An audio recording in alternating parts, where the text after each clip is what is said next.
Thank you. Okay, good afternoon everyone. I'm Clare Padfield from the African Elephant Research Unit, which is dedicated to research on captive elephants in South Africa, particularly with regard to their welfare. We're based at Knysna Elephant Park in the Western Cape here in South Africa, which was established in 1994 to give a home to orphaned or unwanted elephants from various sources. And in 2009, ERA was established as the Research and Welfare Wing of KEP with the motto, Research Guiding Elephant Management. And our purpose originally was to guide and shape KEP's elephant husbandry and handling methods with evidence-based advice to achieve continuous improvement in welfare.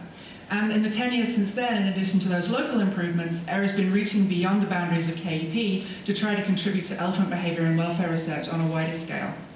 And ERA is now a registered non-profit trust in its own right. And in this very short period of time, I'm going to discuss the urgent need for captive elephant research and its potential, and sort of look towards a future in which all captive elephants could enjoy the benefits of welfare research. That's what we would like to see. So the problem with captivity, as other presenters have touched on, as we know, elephant tourism has been established in Asia for many years, but it's relatively new in South Africa. The Kruger culls in the 1990s created quite a lot of young elephant orphans, which ended up in various places, but some of them became the pioneers of a new kind of visitor experience, which was tourist interaction with habituated rescued elephants under free contact in a fairly naturalistic environment, where the elephants have a degree of choice over their contact with people and how they spend their time.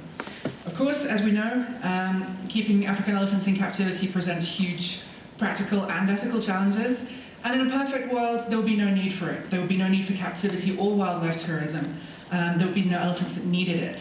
Sadly, in our 21st century reality, as we know, when people see elephants as a nuisance, it doesn't usually end well for the elephants. And for orphaned or unwanted elephants, especially in South Africa, where the places where they can go in the wild environment are quite limited, captive elephant tourism may provide the means to care for an animal that would have died under any other circumstances.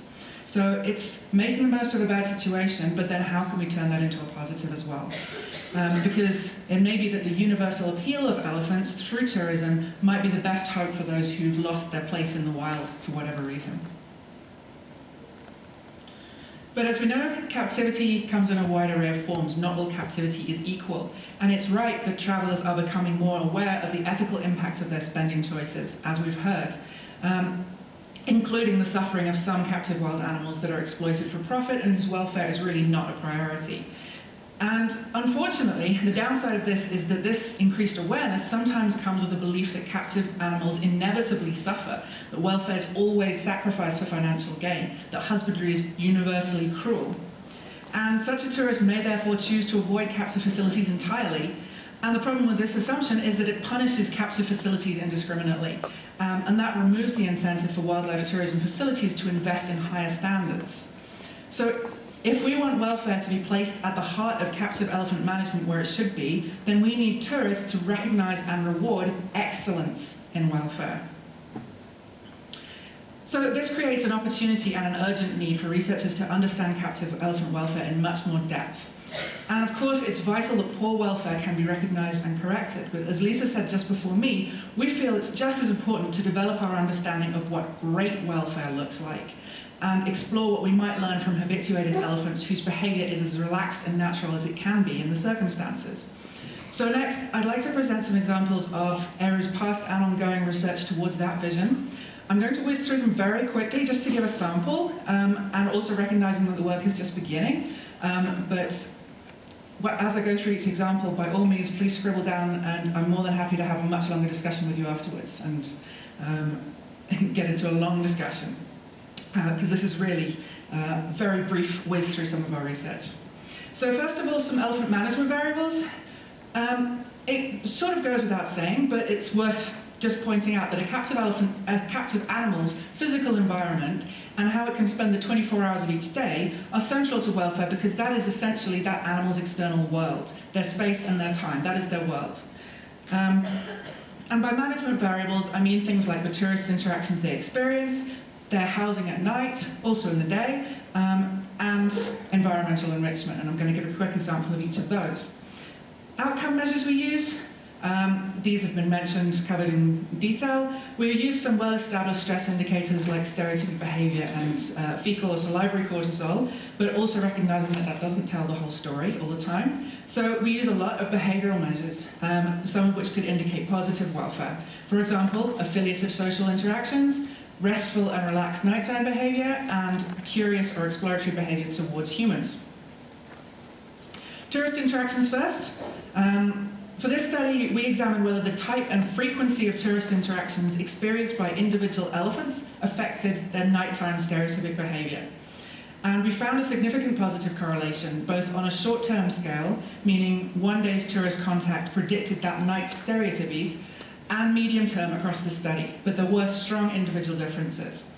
And during this study, this was back in 2013, each elephant had an individual indoor pen during the night, as you can see in the picture there, with sensory and tactile access to neighbours. In 2014, the following year, based on advice from ERROR on reducing stereotypic behaviour, KEP redesigned the night housing by taking down the boundaries between the pens. So this created one large indoor area, you can see here, allowing the elephants to have full contact with each other or choose to avoid each other. And at the same time, as part of the same change, they were also given free nighttime access to this outdoor enclosure called the night camp. So now they can choose whether to be inside or out at any point. They have free indoor-outdoor access during the night. And we compared nighttime behaviour before and after this change and found a significant drop in stereotypies. And in 2 of the elephants, stereotypies disappeared completely after this change, so it made a big impact on welfare. This is what I meant by whizzing through things. Next example, auditory enrichment. We've trialled several types of environmental enrichment in the indoor boma, both before and after the management change that I mentioned. But one of the most successful has been auditory enrichment, such as playing classical music to the ellies in the evenings, which is a lot of fun. So we did a couple of student projects on this. In this first one, we tested natural sounds, white noise, and both slow and fast classical music. And this graph shows the levels of stereotypic behavior in the different conditions. The no sound condition is here in the middle. So sounds of the bush here on the right-hand side was actually associated with an increase in stereotypic behavior. For some reason, they seem to be a little unsettled by the sounds of the bush. But classical music, both slow and fast, there was a significant drop in stereotypic behavior, which was a really exciting finding.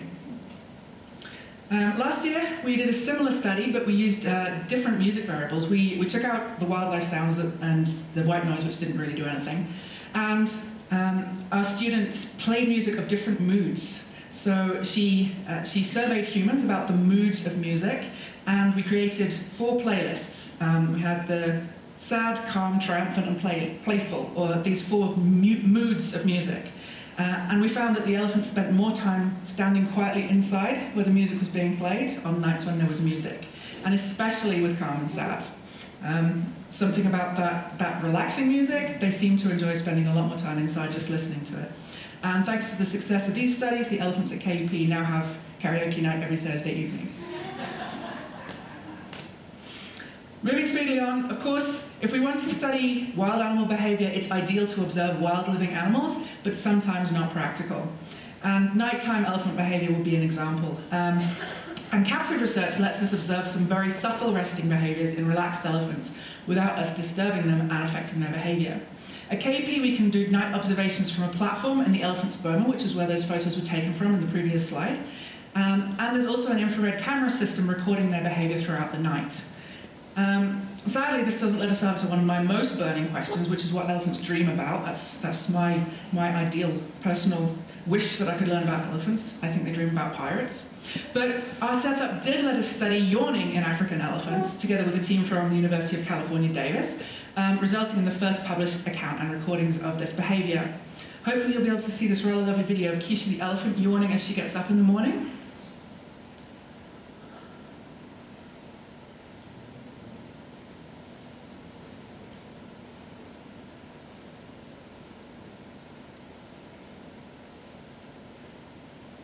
Big yawn. There we go. So the next step for this study, for the yawning study, is to demonstrate that elephants can catch yawns from each other in the same way that humans can, or even catch yawns from humans. And we've got some very promising provisional results that suggest they can catch yawns from both elephants and humans. And the reason that's so exciting, it's called contagious yawning, it's related to empathy. And showing that elephants feel empathy could provoke some serious discussions with people who still insist that elephants do not feel anything, and especially cannot feel something that we associate with being as human as empathy. So it could benefit elephants through people connecting with elephants in their emotional capacity. Longitudinal data collection. ERA is supported by volunteer assistants. They stay between 3 and 12 weeks to contribute to research and spend time with the elephants. And because the volunteers are not required to have experience with elephants or behavioral fieldwork before they come to us, we need to teach them methods that are relatively simple to learn and use so that we can get reliable data. We don't just want to have volunteers who are there for their money, we also want them to contribute to meaningful behavioral research and actually help these elephants' welfare. So volunteers have used these straightforward observation methods with very few gaps, 4 days a week for about the last 8 years. And this has generated a pretty unique longitudinal data set, and is still growing, a longitudinal account of captive elephant behavior, and in particular their state behaviors, how they spend their time in the day and in the night. Yes, we make our volunteers work at night. And their preferred proximity to each of their herd mates. So this means that if there's an event such as new elephants introduced, we can observe any behavioral changes in the context of each individual's established daily patterns. And we can also observe much more gradual changes in behaviour. For example, as juveniles grow up, as their social status evolves, we can see those changes over a long period of time. And this data set's quite a precious resource for comparison, either comparison with newly collected data or even for retrospective analysis. Social networks, one of my favourites and one of the most interesting in terms of welfare. As we know, many captive elephants worldwide are kept in small groups for practical reasons. There aren't many zoos that can maintain a herd of 10 adults. And these small groups might also experience sudden changes, such as when an individual is moved for breeding. On the other hand, at KP we have a larger, stable social group of unrelated elephants, where they have enough space to decide who they want to be close to, or who they want not to be close to. So in this project, our student Primrose used proximity observations to map the social relationships within the KEP herd of 7 elephants. And she found strong and consistent preferred associations between pairs of unrelated elephants, in other words, friendships, in a structure that resembles and mimics a natural herd of related females and their young. And then she compared this with proximity data collected by volunteers over the previous years and found that these friendships are consistent even on a scale of years. So the ones that they were friends with 4 years ago are the ones they're still friends with now. And this invites comparison with published accounts of wild elephants forming bonds with unrelated other elephants after they lose their kin relationships. So there are some obvious welfare implications here. It would be a very big mistake to assume that you could split up a captive elephant pair or group that are not related without breaking an emotional bond that's very close to a kin relationship. The take-home message for that would be, if you want to split up your elephants, be very sure which 2 elephants you're splitting up, and be very familiar with the bond that those 2 individual elephants have. Moving forward with this, last year we had an opportunity to study this process in action because we had a group of 3 new females that was introduced to the cap herd of 7. So we had another student to observe the bonds forming between members of these 2 groups. And a year after the introduction, she found that there were several preferred pairings and avoided pairings. And we also found that pairs who chose to be in closer proximity also performed more affiliative behaviours towards each other. And by contrast, pairs who avoided each other performed more agonistic behaviours when they did come into contact. So we can infer the importance of these bonds to elephants by the investment that they place in them. Consistent, strong social bonds could have a really positive effect on welfare. But our students' findings also give us an important reminder that housing incompatible elephants together could actually damage their welfare, especially if they can't get away from each other, if they don't have the space to avoid each other. Human-elephant bonds. This study came about because of one of those fateful conversations. You know how we always say that some of the elephants have a favourite guide? What if we studied that? So we did. Our student Zoe tackled this one. She studied the frequency with which individual elephants initiated friendly contact with humans. So that's guides, volunteers, and tourists. And this is one of her photos from that study, which is bull elephant Harry greeting one of our guides, who's Charles. So this wasn't initiated by Charles, this was Harry, the elephant, initiating this. And Zoe found that all elephants were more likely to initiate interactions with guides than other types of human. So those are the most familiar people to them. And the elephants that had favourite guides that we'd anecdotally recognised initiated contact with their favourite guide more often than others. Welfare implications again, this study suggests that human-animal bonds could be a source of social enrichment for elephants that have a trusting relationship with their handlers. And we speculate that it could be particularly important for elephants that have relatively poor social relationships with other elephants. And there's some evidence in our study that our low-ranking elephants seem to get more out of their interactions with their keepers than more dominant ones. This one is a quick story with a happy ending. These are two elephants called Clyde and Shaka. Clyde was an ex-performing elephant from circus and zoo environments who had come to KP very suspicious of people, as you might expect. And the guides had got a long way with him and made a lot of progress with gaining his trust, but it was basically clear that he didn't enjoy human contact, he didn't get anything out of it. And he basically, he wasn't accepted in the herd anymore either because of his age. He was a mature, relatively mature male. So the matriarch no longer accepted him. So it was best for him to try and find him somewhere, which was a bit of a mission, because as I mentioned, space for elephants is very precious in South Africa. But we ended up finding them a home, and we watched them for a week after the translocation. And it was really quite special to watch them exploring that new environment. And for example, realizing that they didn't have to wait to be fed at 4 p.m. every night. Watching them lose those habits was really quite special. And it was also interesting to see how much closer to each other they stayed in the unfamiliar environment. They stuck to each other like glue. And we've been back to check the boys several times since then, and it's always wonderful to see them, especially when we see how easily they seem to have been accepted by the resident male, who is there. We've seen some very lovely, friendly interactions between them as well. And observations like this can give us hope that even an animal that's very traumatized, very mistrustful, can have the potential to regain his instincts and live a full and contented life. Last example, I know I'm running out of time. Since the early days of AERU, based on preliminary work by our then staff member Lisa Olivier, we've been looking at the potential for reading trunk gestures and other self-directed behaviors as a displacement behavior or an indication of anxiety. Displacement behaviors, very briefly, are recognized in primates and a few other animals. They have massive potential as an animal welfare measure by identifying situations that provoke anxiety. If we compare them to stereotypies, as we know, stereotypies can be developed by captive animals to cope with long-term stress. But STBs, on the other hand, are normal and natural behaviors that wild elephants also perform. And when I talk about self-directed behaviors, these are some examples. They're normal behaviors in most contexts, like touching their own foot, touching their own tusk, and twisting the trunk, and so on. But if they're performed in clusters or very frequently, then we speculate that it could be an indicator of anxiety, a displacement behavior. So looking at this, we've had 4 students on successive years who've each examined elephant STBs from a particular angle, and all of them found that STBs are related to elephants' broader behavior or activity in a way that is consistent with them being related to mild anxiety. We tried to get hormonal validation by testing salivary cortisol for correlation with STB rates. This is us taking a saliva sample here. Unfortunately, the results were inconclusive, so this is very much a work in progress. Because it has so much potential as a non-invasive and very fine-scale method for reading elephant emotions in the scenario in which they occur, which would allow management to consider potentially changing some scenarios before they become detrimental to welfare. So in conclusion, we believe that captive elephants are best served by building a robust body of research into their welfare, not only recognizing and countering poor welfare, but also asking with an open mind how we can make life in captivity as full and positive as possible for the animal.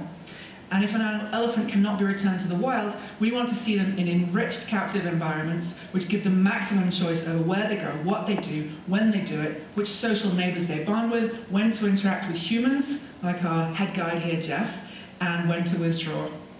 And we're trying to work towards a future where if captivity has to exist, it does not imply suffering, and where tourists recognize and support such facilities as places of refuge for elephants. And hopefully the elephants will feel the same way. Thank you to everyone who supported AERU, and thank you for your attention.